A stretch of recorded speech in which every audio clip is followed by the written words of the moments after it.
sorry, y'all. How can we support teachers as they develop and implement descriptive feedback for formative assessment purposes? So we may be familiar with descriptive feedback for teacher supervision and for evaluation. So is it the same or different when used for formative assessment purposes in the classroom? And that's something that we're going to think about today. So our learning goals, understand descriptive feedback for formative assessment purposes and articulate a vision for use in classrooms. Anticipate and address challenges to support teachers in using descriptive feedback.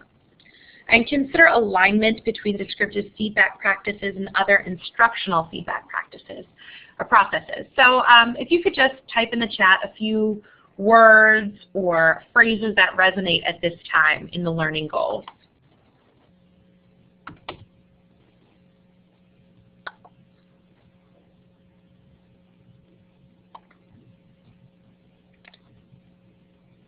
So out of the learning goals, what are some words or phrases that really stand out to you?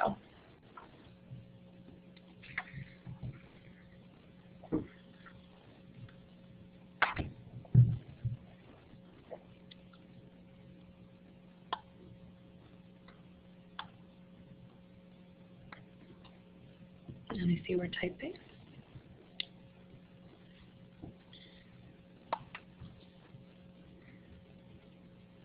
I think in the context, for me, the context of leading this learning, for me it would be anticipate. Because, you know, we're expecting teachers to, in their planning, to think about misconceptions ahead of time. And I think as leaders we need to do the same, where we are anticipating what some of those concerns and some of those needs are. And if you are on the teleconference, if you want to share verbally some of those words or phrases, that would be great. Alignment with other instructional feedback process. Yep, other feedback processes. Articulate a vision for use in the classroom. That's great. Anticipate and challenges to support. Vision for use in the classroom. Alignment with other instructional feedback processes. Great. And so let's look at our success criteria. And I know recently for COP2 there were concerns about how to differentiate between the learning goals and success criteria. So I think we've given you a pretty good model in our leadership materials. If that's something that you would want to share with your teachers, that would be useful.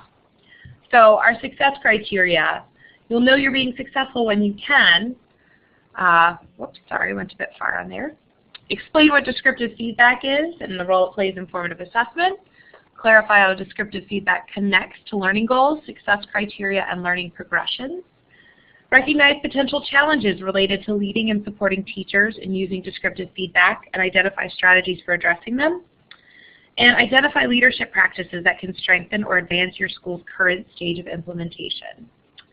So take a minute and jot down in the chat box a response to part of the first success criteria.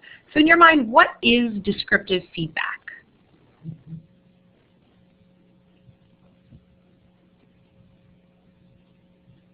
Or if you'd like to verbally share out. So what, in your mind, according to the materials and things that you've learned, what is descriptive feedback?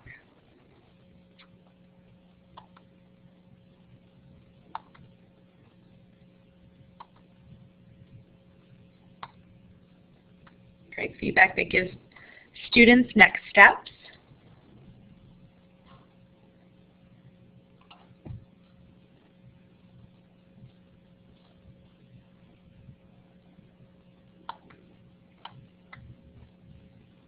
I see a lot of typing. Helps provide meaningful feedback to help move forward in the learning process. Great. Feedback that's meaningful to students. Wonderful. I see a little more typing happening. Descriptive feedback connects students to next steps. Guidance to continue. Wonderful. I see Molly still typing. So our agenda today, and I'll wait for Molly to finish before I read hers out, we are going to use this as our itinerary to get to today's learning goals and success criteria. So we're going to have an overview of where are we headed, where are we now, how can we close that gap, and then looking ahead. And the looking ahead is a big part that we're going to ask for feedback on. Okay, and then Molly doesn't compare students, wonderful, but it's meaningful to the specific student and provides feedback on learning goals and moving forward and improving. Thank you. Okay, so again, we come back to Alice and the Cheshire Cat. The clearer we as leaders can be about our vision for what descriptive feedback is, why it's important, what it does and doesn't look like and sound like in practice, then the easier it will be to consider the options and roads we might want to take to get there. So each key attribute that we delve into will help us to build a more specific vision for what full implementation of formative assessment across the classrooms in our school might look like. So in your pre-session work, you are asked to consider the connections among the attributes we've been learning about thus far. So take a minute now to jot in the chat box any ways in your mind that descriptive feedback, learning goals, success criteria, and learning progressions are connected or mutually supportive of students' learning. So again, how is descriptive feedback connected to learning goals and success criteria, learning progressions?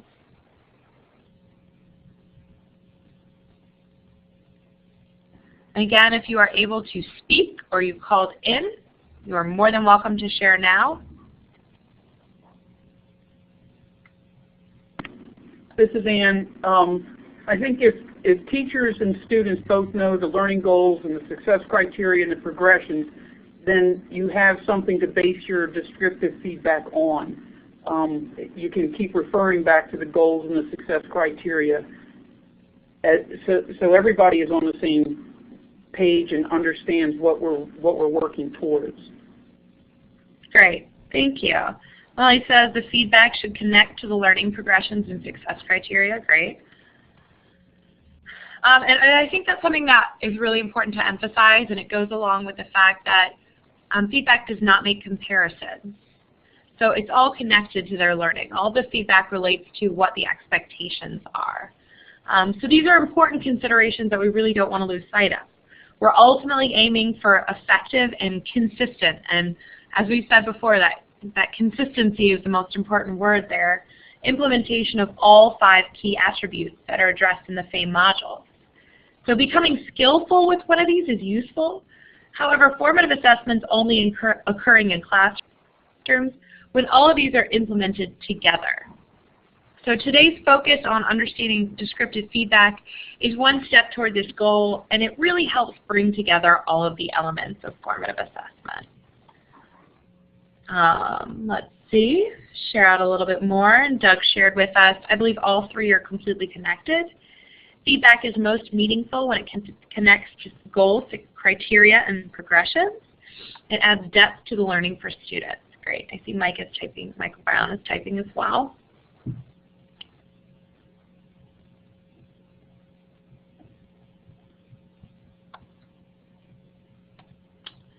So if you could go ahead and take a look at handout 4.2. This is the guidelines for effective feedback. And 4.3, the formative assessment continuum observation tool. It's been used in previous sessions, so if you still have it open or from previous sessions, that's fine. Again, these are all on the blog, and I also transfer them to you. And like I said, it sets this clear vision of the outcome wanted and gives a clear picture to the students. Great. So previously we used this continuum of practice to consider where our schools were with learning goals and success criteria and with learning progression. Today we're going to focus on the descriptive feedback segment of this continuum. And again, if this is something you haven't shared with your teachers, I encourage you to do so. In the same way that we expect our students to be aware of the learning progressions and success criteria, our teachers should really be aware of the expectations for them. And when they can see the difference between the developing, improving, and extending practice, they have those goals to work towards.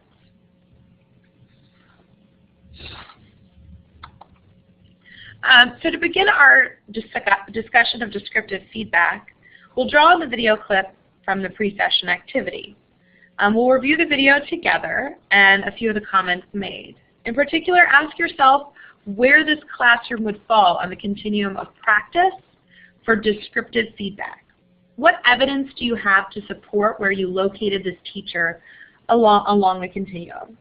And then after we review the video, we'll discuss to see where we agree, what questions emerge, and how our vision for formative assessment is becoming more refined. So what I'm going to do, as in everyone past, I am going to do a web tour to the YouTube video. It probably will not play for you. Oh, yep, it won't work here. There we go. So what I'm going to do again is post the video in the chat box here. You can watch the video directly on YouTube. You can watch it on our blog. And when you finish watching, I ask you to raise your hand. And it's about 6.5 minutes. So we will come back together after you finish viewing it.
Okay, it looks like we're finishing up.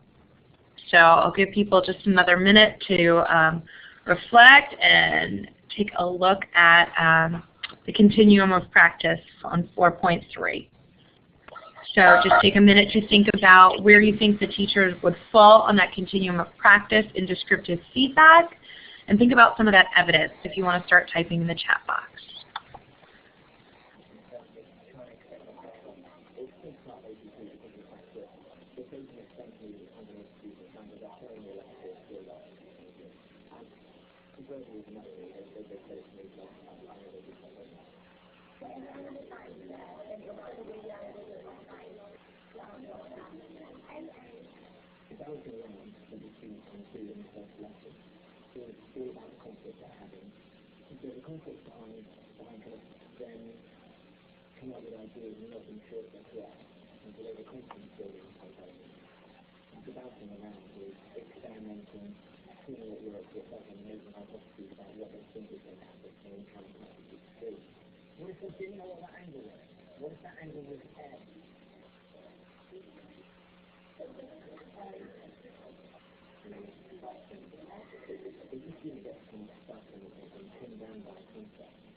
Okay, if we want to come back together, I see some people are already starting to write.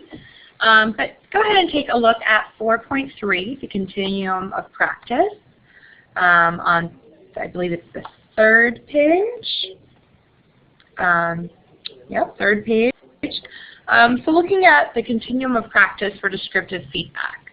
Descriptive feedback is evidence-based and is linked to the intended instructional outcomes and criteria for success.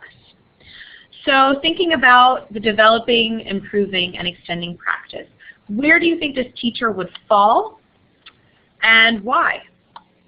So providing that evidence, just like you were completing an observation of them and giving them feedback on their work.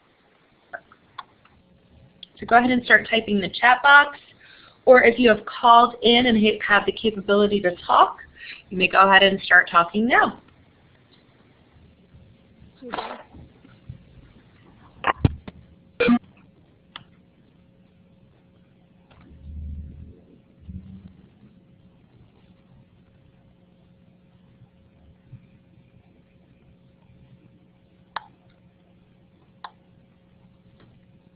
I heard someone and now they're gone.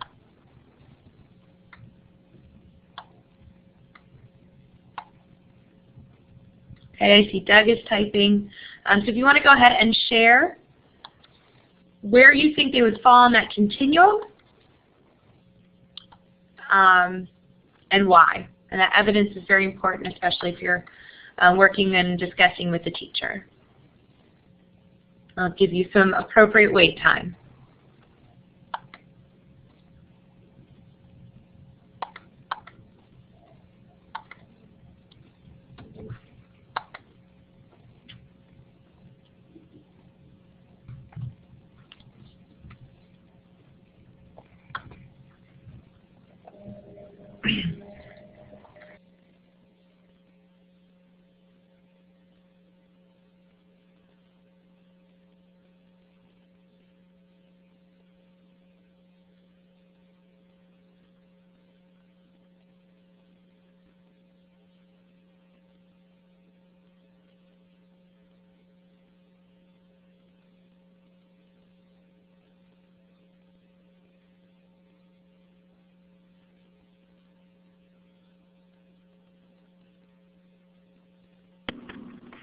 Melissa, this is Annie. I think I had a couple of technical difficulties, but from what I could see, the teacher in this classroom is the primary source of the feedback. I didn't see where students had opportunities to ask for, to review things and provide feedback to each other. So I'm looking at developing to improving practice. I'm also out of the chat, out of the main room. I don't know how that happened, but if you can tell me how to get back, I'd appreciate it.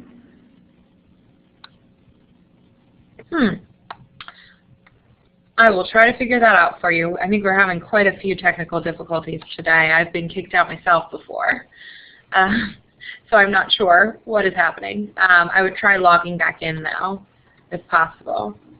Let's see what we have in the chat box.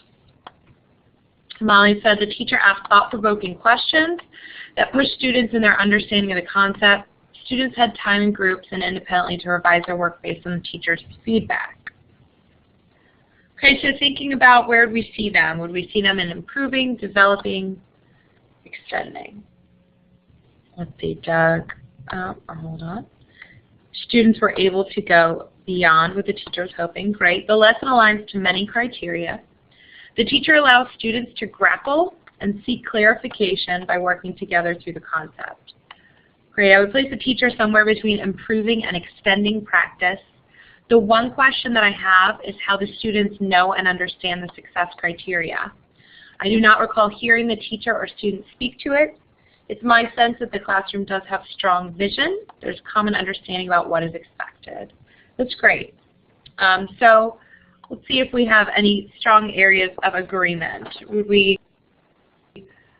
I think we've seen that they're between developing, let's see, improving, extending. I think I heard developing and improving.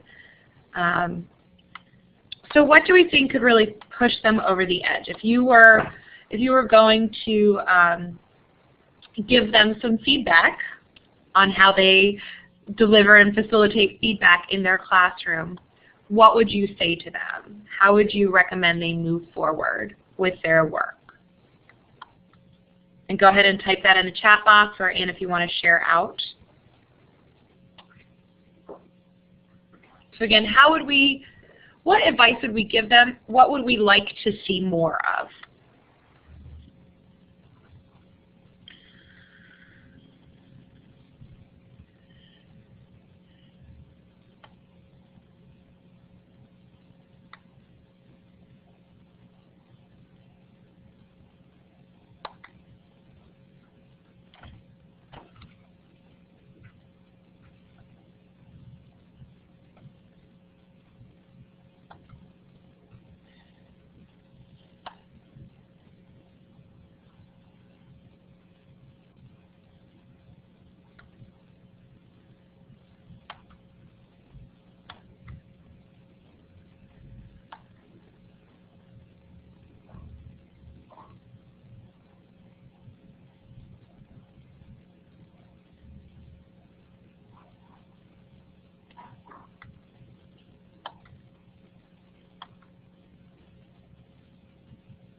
Okay. So Anne, let's see, Doug is typing. I'd like to see more student descriptive feedback. Great.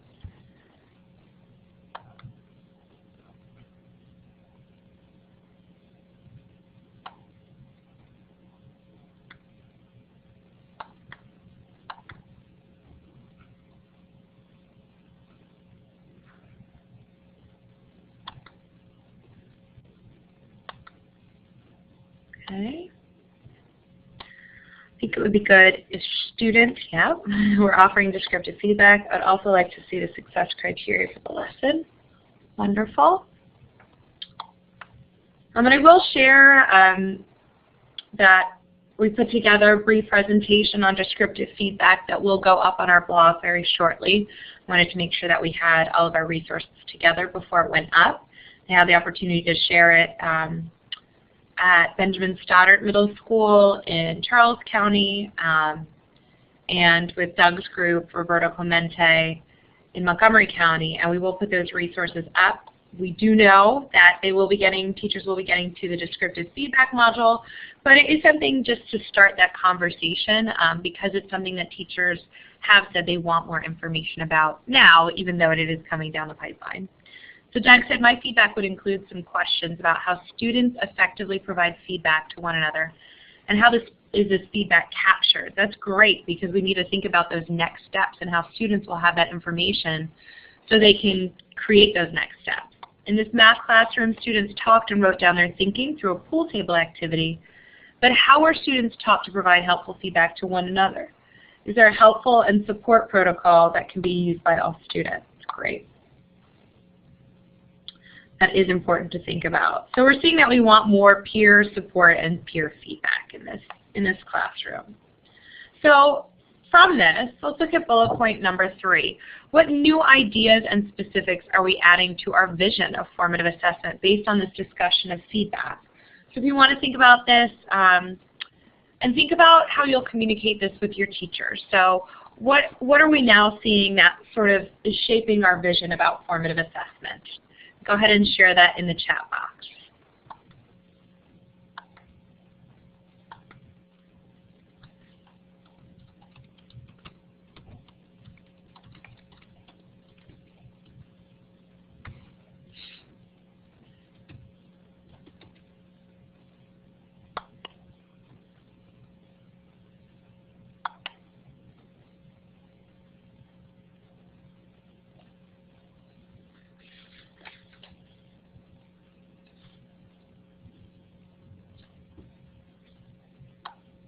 Great, thank you, Molly. The importance of the student's role in their own learning, but also in the support of others' learning. I see Doug is typing.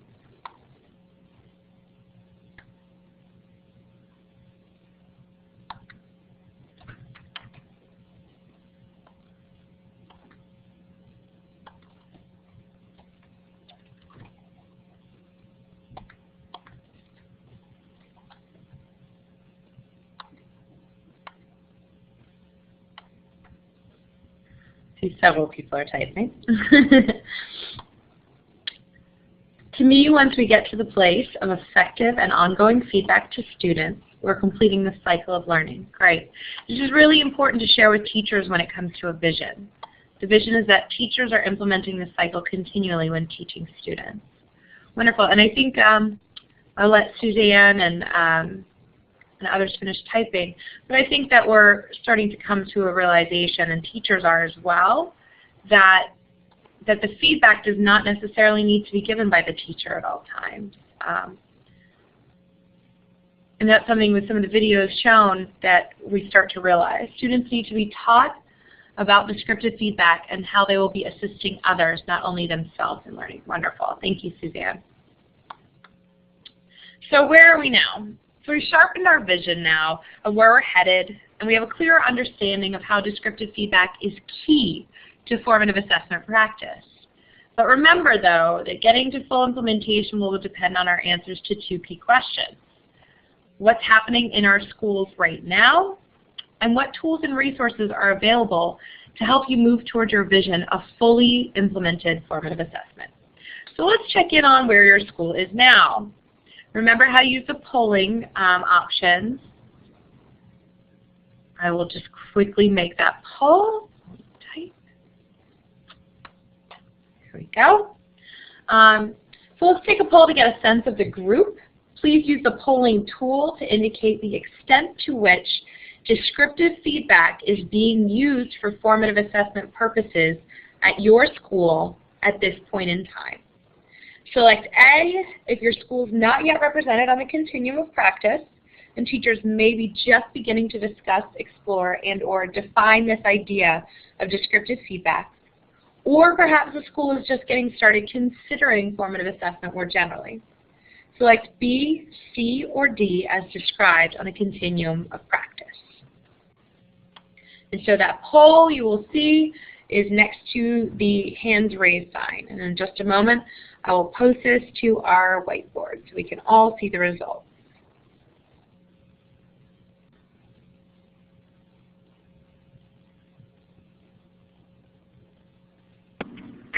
Melissa, this is Annie again. I've lost internet connections. I'm going to go on the, I'll just go by phone. I would say we are at B. Developing? Yes. Okay, great. And I see that we have had our poll, so let me publish to whiteboard. Okay, so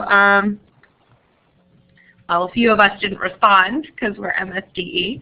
I think the majority were in B, developing practice. It's great. We'd one improving, one exploring, and defining it. Wonderful. So we can see that we are still working on the developing phase, which is exactly where we should be overall. You know, this is something that is new, and we talk about this a lot, how it's difficult in general to give useful descriptive feedback, and so it's something new and different for teachers to be doing in the classroom. And then you take it a step further where we expect students to have a large part of this, and that is something completely new as well.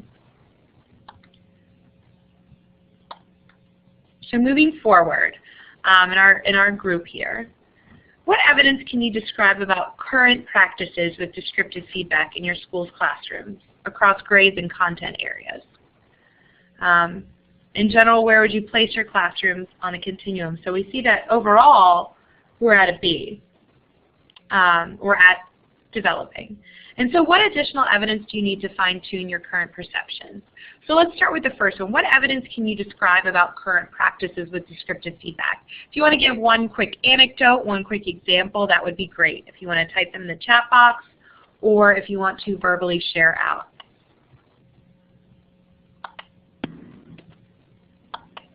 This is Annie. I think my language arts teachers are probably pretty good at descriptive feedback in writing situations, because that's kind of what they do all the time to get students to improve their writing. Now, some might give too much information and not ask questions along the way, but in general, they have to give descriptive feedback in writing. Okay, thank you. That's very, as a former language arts teacher, a high school English teacher, I completely agree with you. And I think that's really important that you pointed out that it is a concern that giving too much assistance can be a problem. And that's something we talk about as well, where that those next steps need to be something that the students really think about and determine on their own. Those metacognitive strategies really come into play, because we want students to be able to think of and determine those next steps. Okay, and I see a lot of writing happening.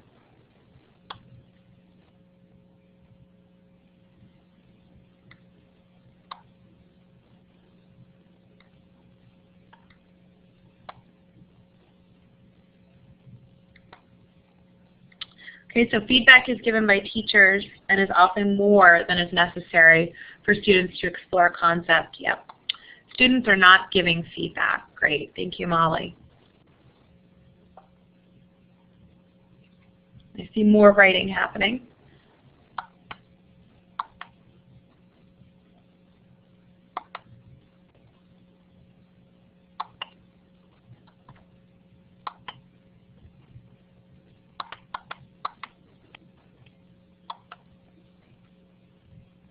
Okay.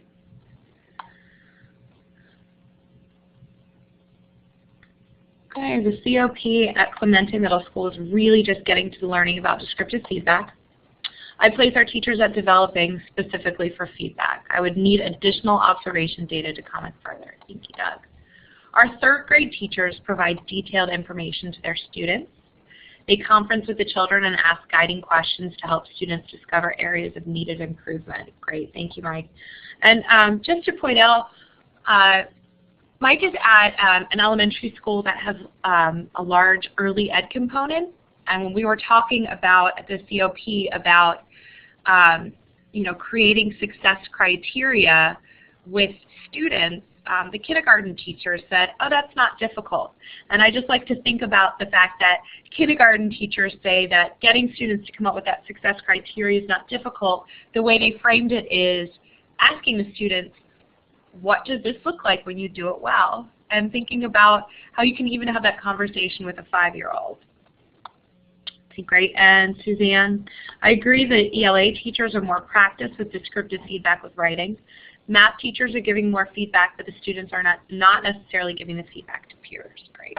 And so I just wanted to share, we do actually have some resources about feedback for teachers on our blog. I just put that link It's just one of the tabs on the blog. It says feedback, and I will put both the PowerPoint on here that we've done with feedback and on the presentation tab in our general blog. And so what additional evidence do you need to fine-tune your current perceptions? And I think it may be a lot of people say that they need to do a few more observations, but think about what evidence would be useful to assess where your teachers are in perceptions about feedback. Go ahead and share that in the chat box.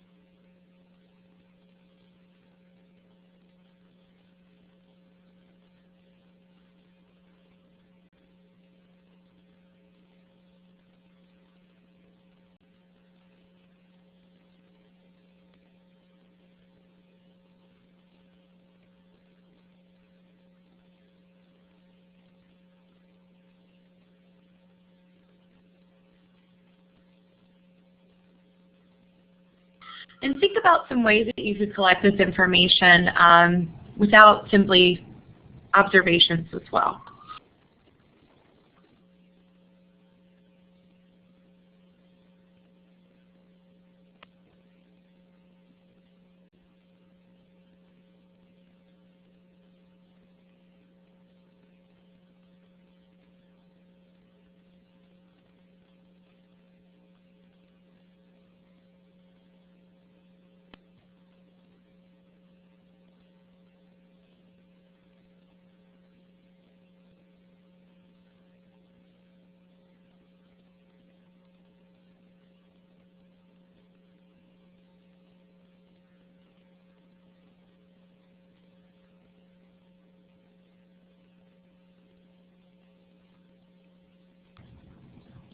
Thank you, Doug. When I think about fine-tuning current perceptions, I feel student voice data is incredibly important. Analyzing what the students have to say about receiving and utilizing feedback can be very helpful to teachers when planning, right? As stated earlier, teachers need to make sure that they're not giving too much information, but use questioning skills to guide children to reflect on their own work in the learning process. I see others are still writing. And this is a great opportunity to just remind you of, I believe it's 4.2, which is Guidelines for Effective Feedback. This is actually a resource that I recently used with the Roberto Clemente group and with Benjamin Stoddard, where we viewed a video and then looked at some of those guidelines, where you think about what are some of these guidelines for effective feedback and how can we make sure that we're addressing them in our classroom. So taking a look at whether it aligns to the content, just the right amount, leading to the next steps, and supporting that self-regulation. You see there's still more writing happening.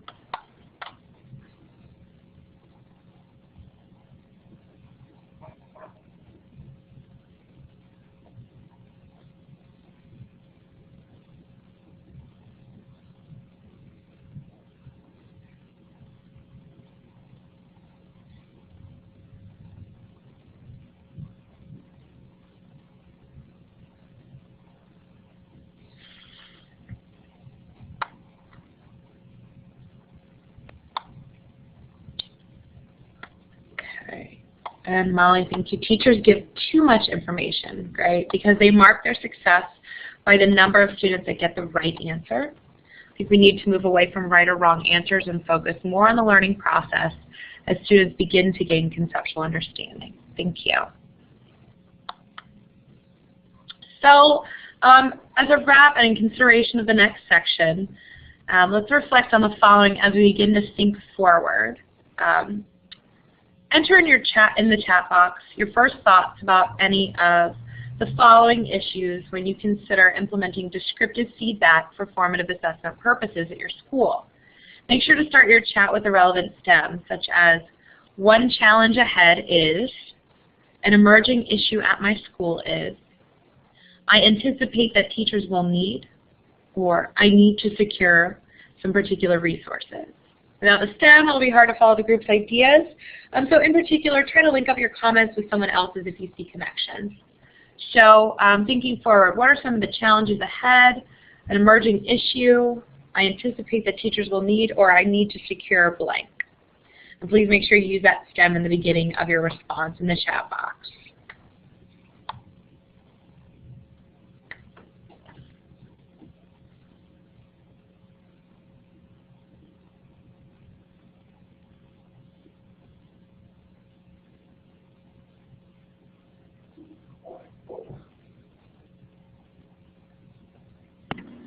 This is Ann again.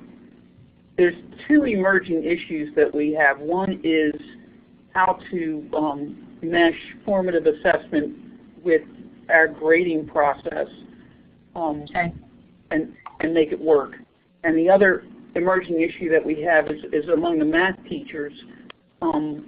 They feel like they don't quite see how formative assessment works with them, or the learning progressions actually works with their curriculum. I think it does, but I think they are concerned about going off script and doing some things that maybe our curriculum doesn't call for. Okay, thank you. That's great. And we know that grading is a big concern. Hopefully, during break, I will wrap up the creation of a parent resource. We'll get it to our partners to make it beautiful, and so we'll have that parent resource hopefully sooner than later for everyone, with a small discussion about grading. Although that is something that does need to be discussed with your district, and we will come back to that in just a moment. Okay. Teachers fine-tuning their, no, that's not it. Teachers fine-tuning their questioning skills to guide rather than answer to the students. Teachers get too much free up. Okay. Sorry, I'm trying to go backwards.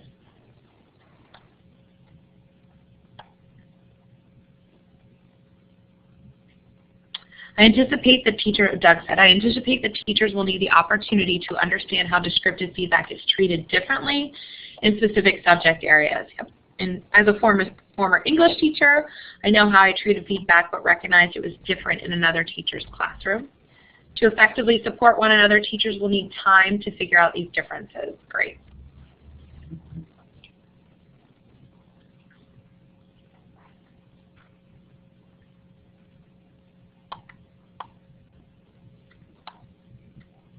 Mike, one challenge is to help teachers understand that the current use of formative assessments are more for the teacher.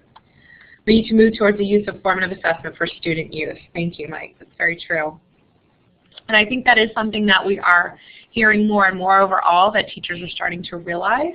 And just for your consideration, that is a concern for teachers, that when someone comes to observe them or comes to see their classroom, they may not understand what's happening. They may not understand why, the teacher is really sitting back and letting the students take control of learning. So be aware that that is a concern of some of the teachers going through this process. I see Molly's still writing. And so if you have any ideas about what you need to secure, resources you need to secure, now would be a great time to help share that out so that we can address that for you or with you. Molly said we have some teachers that are starting to get really excited about the results they're seeing in their classroom. There's still some teachers that can't move from understanding formative assessment to actually implementing some of the practices. Great. We plan to have some of our more advanced teachers construct model lessons for others to observe. That's fantastic. That's a great idea, Molly. And that is something that we'll get there in just a moment, but that is something that we're suggesting for next year, that the teachers, and through this process, that the teachers that do seem more comfortable really do mentor the other teachers that they're working with and start creating some of those materials for others to use. So moving forward, now that we've developed this idea of where we're headed, where we currently are in our journey toward implementation of formative assessment, and what kinds of resources we have to work with, our next task is to consider what we as leaders might need to do in order to strengthen our current status and move toward the next stage of implementation. During this next activity, we'll be exploring the descriptive feedback section of Handout 4.4, Leadership Considerations for Formative Assessment. So make sure that you have that open. 4.4, Leadership Considerations for Formative Assessment.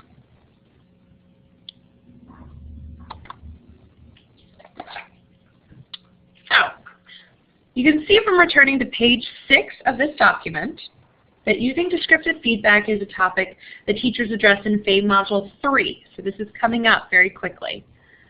Please pull out your copy of this document. In small groups, or in our small group, please review the section on using descriptive feedback.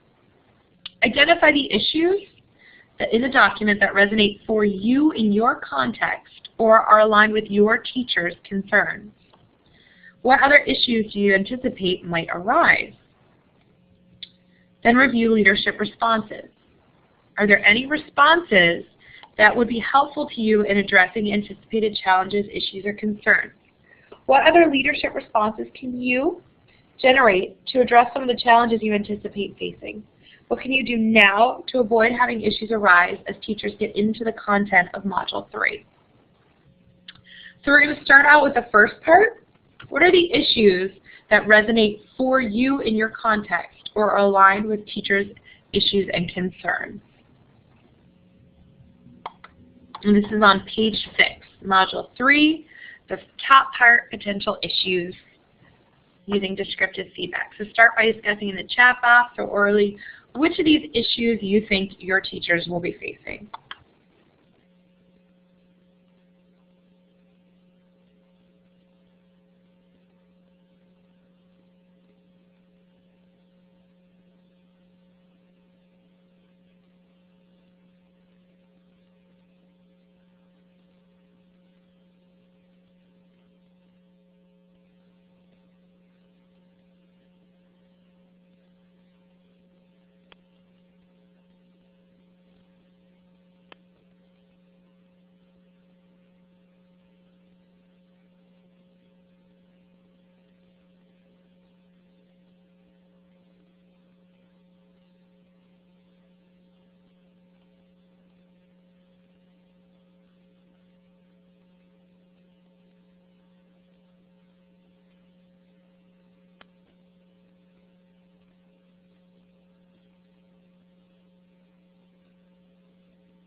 Okay, I'm seeing a lot of writing. So think about those potential issues that you're seeing.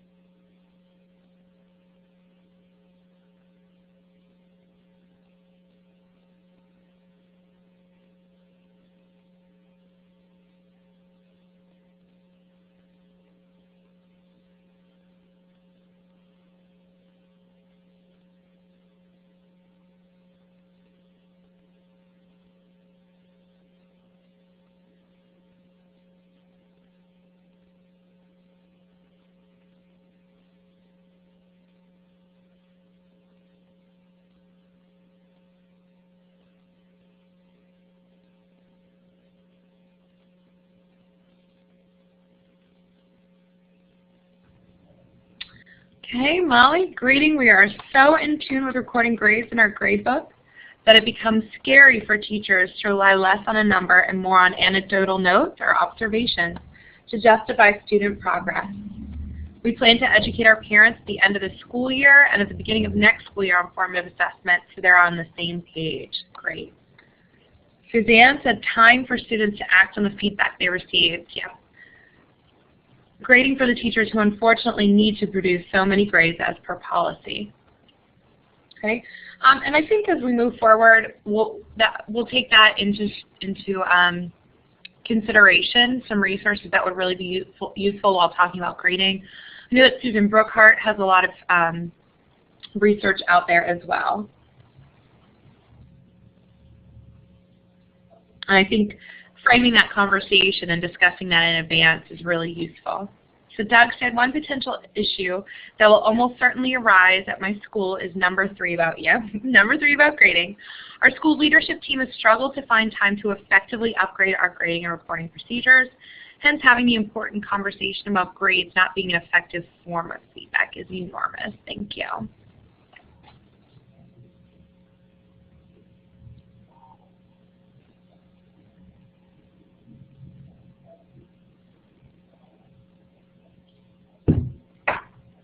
I see Mike is writing.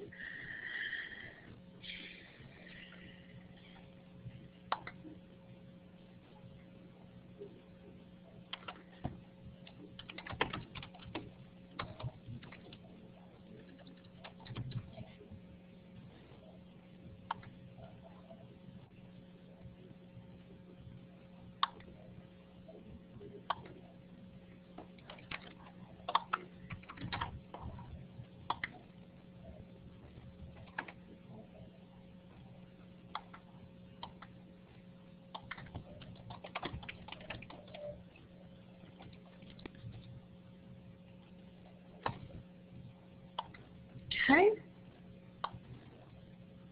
And I see more typing. So I'll wait. But as we're waiting, let's think about the next part.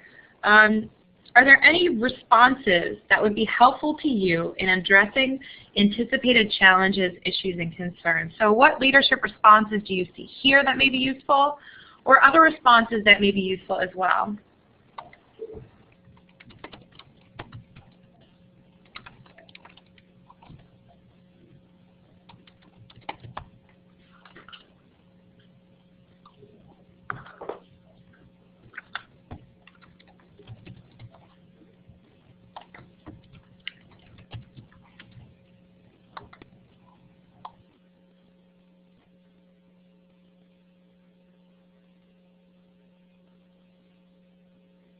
Okay, yep, Mike says grading. Grading is an issue for us as well. We are also you use different systems in your building. Pre-K through 1 is based on student development, where second and third use standards-based grading. Okay, so now thinking about what those responses could be, whether they are from your level or maybe from a district level that you may need assistance with constructing that conversation. So take a moment to think about, discuss, and if you want to talk about what some of those leadership responses could be and share them out.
Okay, I'm seeing a lot of writing. Supporting teachers with establishing mechanisms in the classroom, number 3, is a helpful response. Keeping a focus on pedagogy instead of policy is a way to keep the kids at the heart of this. I can see administrators, the SDT, and content specialists at my school coaching PLCs around feedback to students. And I assume the SDT is staff development team. We are a profession of acronyms, so it may mean different things in different areas, but the staff development team. That would be great. I think that's a great focus because feedback can be something that's across the content areas. See, Mike and Molly are writing, and Anne, if you want to share out via phone, you are more than welcome to do so.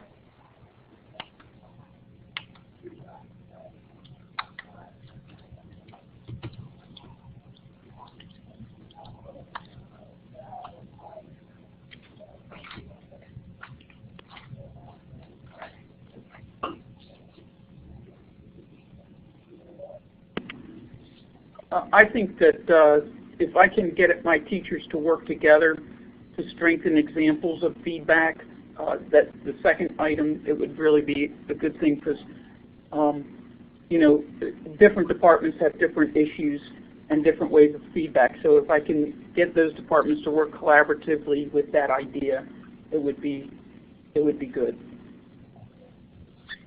Okay, thank you, Anne.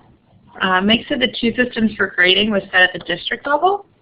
I'd like to see grading practices based on individual growth using a non-standard grading system.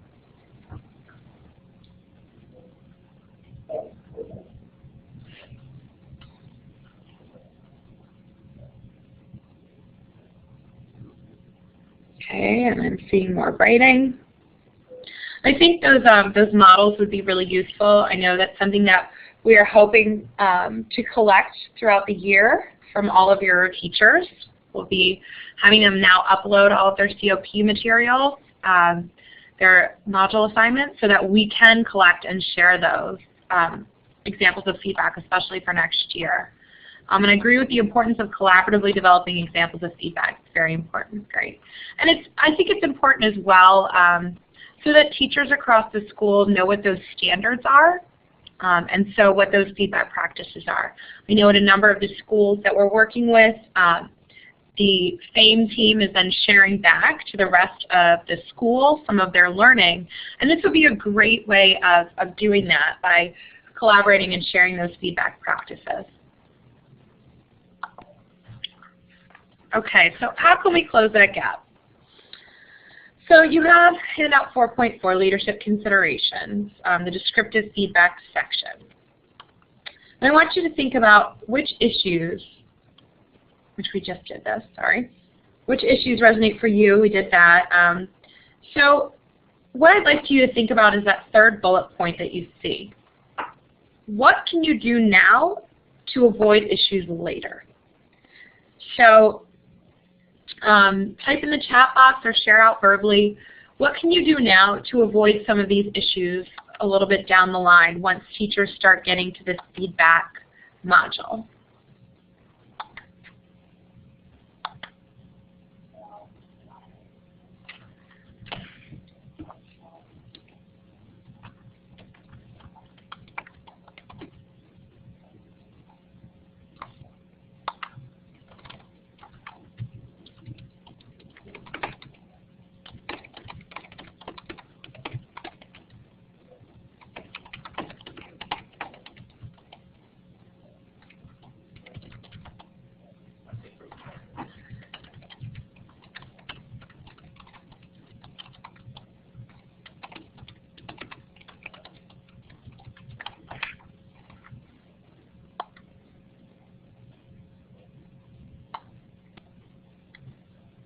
Okay, so thinking about what can we do now to avoid some of these issues later, especially with your leadership team.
Okay, I'm seeing some writing. We have pacing guides in our system, which cause great anxiety when we start to talk about allowing students time to experiment, hypothesize, give, receive descriptive feedback, etc. And this, I just had this conversation last week too. I think that my role as a principal is to remove the pressure and allow teachers to use the necessary time to establish effective feedback practices. Great. Doug said, fortunately, I have the opportunity to meet bi-weekly with all department heads and the staff development teacher in my building. Since we are on the front lines of support, I can pretty quickly develop some outcomes to provide information and to brainstorm responses for teachers providing descriptive feedback. This way, the leadership team at my school is informed about where our COP is going and act on this information. Wonderful. And thinking forward, I don't know if Anne, if you're still there, or if Suzanne or anybody else wants to share, what can you do now to avoid some issues going forward?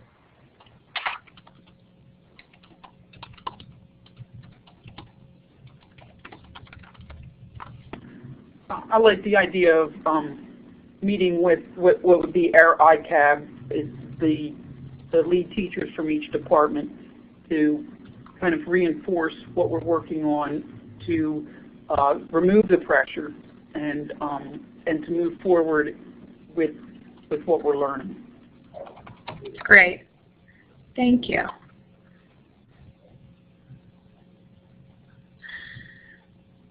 Okay, and I see some more writing.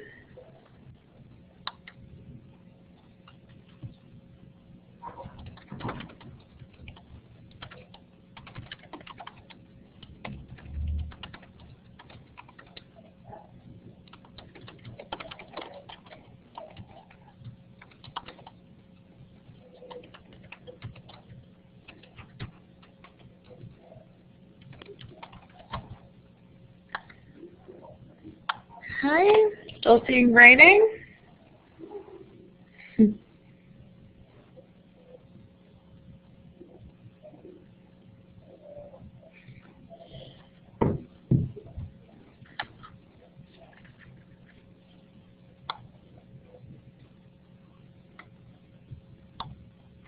Great, this is a meeting with our leadership team weekly and presenting at all faculty meetings and also staff development days. Having a presentation so staff is always informed of what the COP is learning. Fantastic.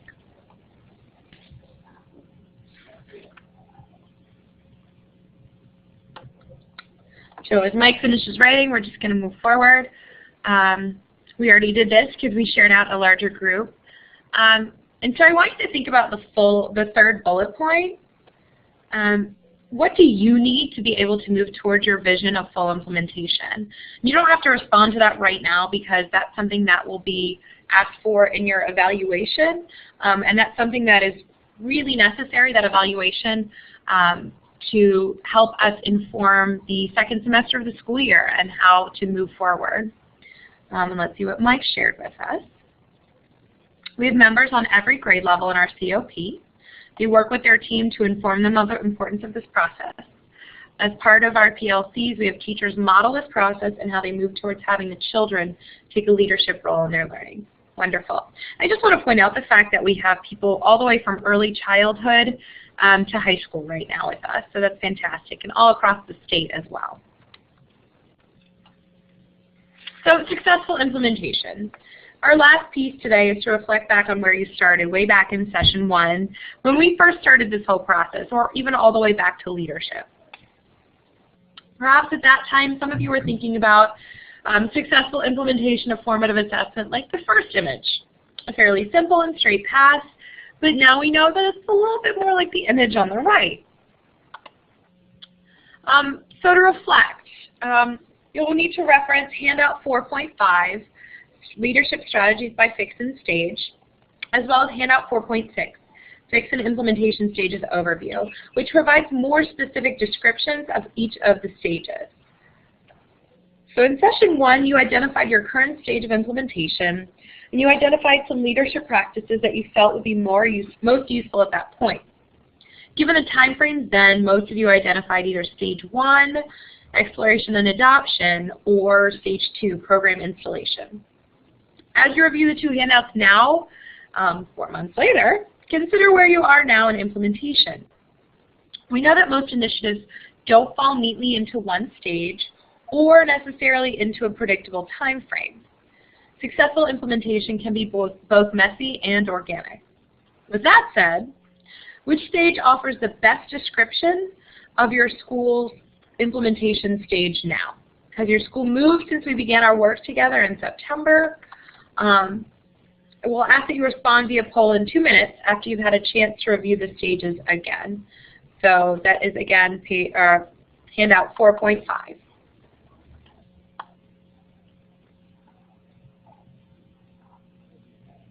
So think about whether you're at program installation, initial implementation, where you think your school is at the moment on handout 4.5.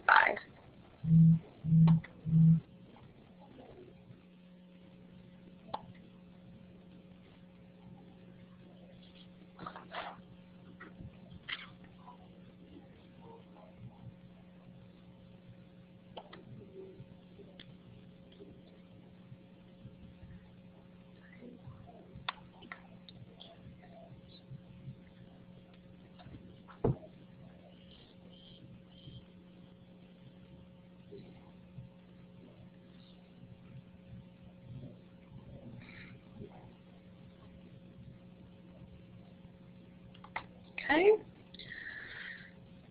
So whenever you're ready to respond, please respond to the poll by choosing the stage you most identify your school with at this point. A through, it says F. I assume none of us are at F. And we also have only the utility to do A through E. So Anna, if you'd like to share verbally, since I think that the system is just not working for you. No, we're having real internet issues. They've been ongoing. I would say we are at initial implementation.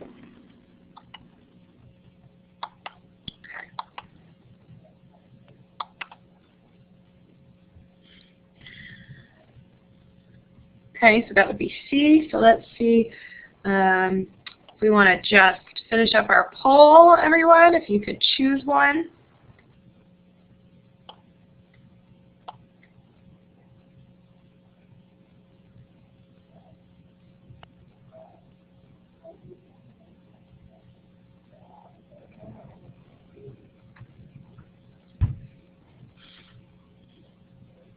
Okay, let's use these tools that we have here, publish it to the whiteboard, and see where we are. So we are overall at C. That's great. We are at initial implementation, really getting towards full operation, thinking about some of those considerations as we move forward. So as you take a few minutes to plan forward, consider these 5 leadership arenas.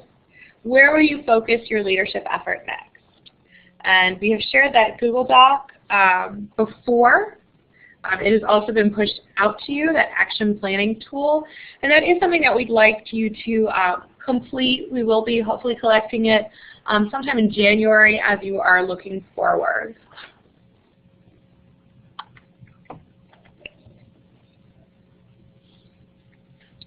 And this is it. So we're going to just do one quick activity that is kind of fun to do. Again, this is not a requirement, as is none of the work for leaders, but it's kind of a neat tool and something that you could ask your teachers to do, especially if they're still here today. Remember, we used to do this when we were younger in class with actual paper and envelopes. But this is looking forward to your future self. So think about going to messageme.com and sort of setting yourself a goal. Sending yourself a message to arrive at a specified future date, reminding yourself of a particular action step, leadership strategy, same leadership tool, or check-in time with a leader colleague. This is the site. And you can always ask your teachers to do this as well. Maybe setting themselves a goal for the second semester.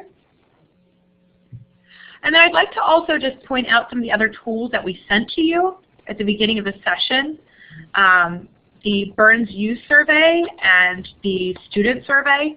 If this is something that your teachers have not used yet, I urge you to have them take a look and use that with their students, and have them really assess themselves. Where are they on this Burns Youth tool? Where are they at giving feedback? Where are they at incorporating learning goals and all of these tools into their classroom? And then having the students complete one as well. Because often, as we have learned, our own assessment of ourselves and the way others see us can be quite different. So it could be useful for your teachers to have their students complete this activity. And you know, if you are in school the next 2 days, it is a bit of a stressful time, so this could be a quick activity to allow students to reflect and for teachers to reflect on their own work. So as we're closing, please complete the session evaluation. I will email it, but I'm also going to post the link in the chat box. Please complete this evaluation, not just because it's useful for the webinars, but because we are asking for next steps going forward. So bullet points 2 and 3 are included in that evaluation. And I will be sending this out to all administrators to complete. So our February 5th event that is coming up, an invitation will be going out this afternoon to you and your facilitators. We are asking that facilitators and administrators from each school attend. If you have not taken a look already at the blog, it is up here on our invitation page, the Formative Assessment Road Trip. And we are looking for people to lead some roundtable discussions. Instead of just having a day of presentations, we thought it would be really useful for people to lead discussions at roundtables based on things that they themselves are interested in. It's sort of like the EdCamp model that a lot of you have heard of. So we're asking that people lead roundtable discussions, but we're also asking what those roundtable discussions will be. So when that email goes out today, it will include a few forms that ask you if you would like to lead a roundtable discussion, and if so, what discussion would you like to lead? And just so you know, we did ask the same question of your facilitators at their share out last week. We've gotten a lot of great feedback about topics they would like to see. So please, please, please go ahead and complete the evaluation. If you have any questions, now is a great time to ask them. Otherwise, have a lovely rest of your day and wonderful holiday break. Hopefully it is restful.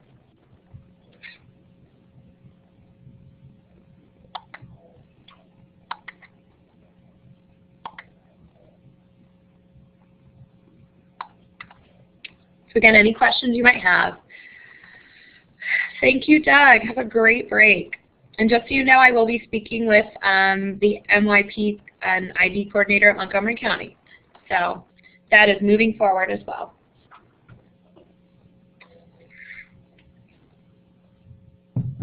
I will tell Lizzie you said hello.